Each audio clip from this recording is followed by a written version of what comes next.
जब मेरी शादी हुई तो मुझसे कहा गया कि पति को शारीरिक और मानसिक तौर पर सुख देना ही तुम्हारा कर्तव्य है। लेकिन जब शादी हुई तो पता चला कि भारत में एक लड़की की शादी सिर्फ एक लड़के से नहीं होती बल्कि एक पूरे परिवार से होती है, जिसमें सास, ससुर, ननद, देवर और सबसे अंत में पति आते हैं।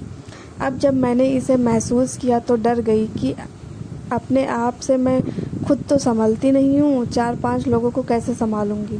जैसे तैसे मेरी शादी हुई और एक नए परिवार ने मुझे अपनाया। ज़िंदगी पूरी तरह बदल गई।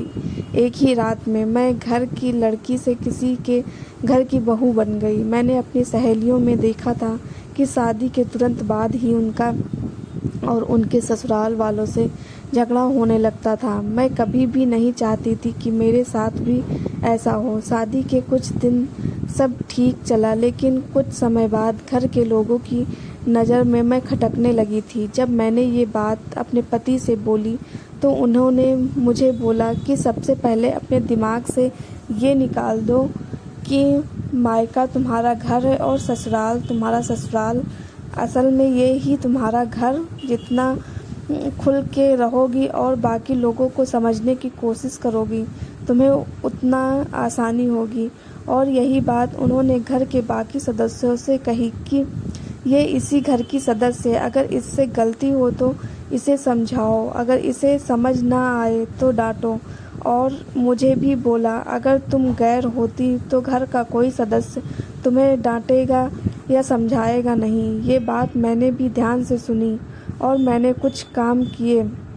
मेरी सास के साथ ज़्यादा समय बिताना शुरू किया, उन्हें समझने की कोशिश की और मुझे समझ आया जो औरत पिछले 40 साल से घर संभाल रही थी वो कभी नहीं चाहेगी कि उनसे ये हक छीन लिया जाए।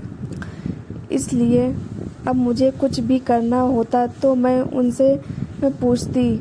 पता होता कि वो कभी मना नहीं करेंगी, लेकिन फिर भी उनसे पूछ के हर काम करती। इससे उन्हें ये एहसास हुआ कि आज भी घर में उनकी कदर हो रही है, क्योंकि वो बूढ़ी हो रही थी। ऐसे में उनके साधारण काम में भी मैं अपनी तरफ से कर देती।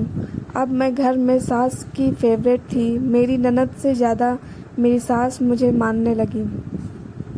सास खुश हुई तो वो पापा यानी मेरे ससुर से तारीफ़ करती। सास बहुत खुश तो पापा जी भी खुश हो गए।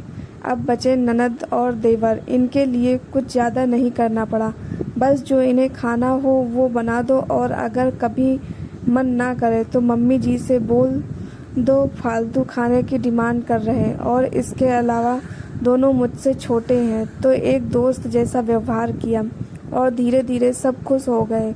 और आज ये स्थिति है कि ना तो मुझे ये फील होता है कि ये मेरा ससुराल है और ना मेरे घर वालों को कि ये कहीं बाहर से आई है। जब परिवार का हर सदस्य खुश है तो पति देव भी अपने आप ही खुश और संतुष्ट रहते हैं। आजकल लड़कियां शादी करती हैं और शादी के कुछ दिन बाद ही परिवार से मनमुटाव होने लगता है। यही चीज़ मेरे साथ भी हुई, लेकिन मेरे पति के सूझबूझ की वजह से मैंने समय से पहले ही इसे रोक लिया। हमें ये चाहिए कि सबसे पहले हम ये समझना चाहिए कि ससुराल अपना ही अपना घर है और सास ससुर की पूरी ज़िंदगी अपने साथ रहेंगे। घर वाले खुश होंगे तो पति अपने आप खुश होंगे, और अगर पूरा घर खुश तो क्या बात है। दोस्तों, ये कहानी आपको कैसी लगी कमेंट करके ज़रूर बताना, और हमारे चैनल पर नए हैं तो चैनल को सब्सक्राइब करना। ऐसे ही सपोर्ट करते रहिए, अपना प्यार बांटते।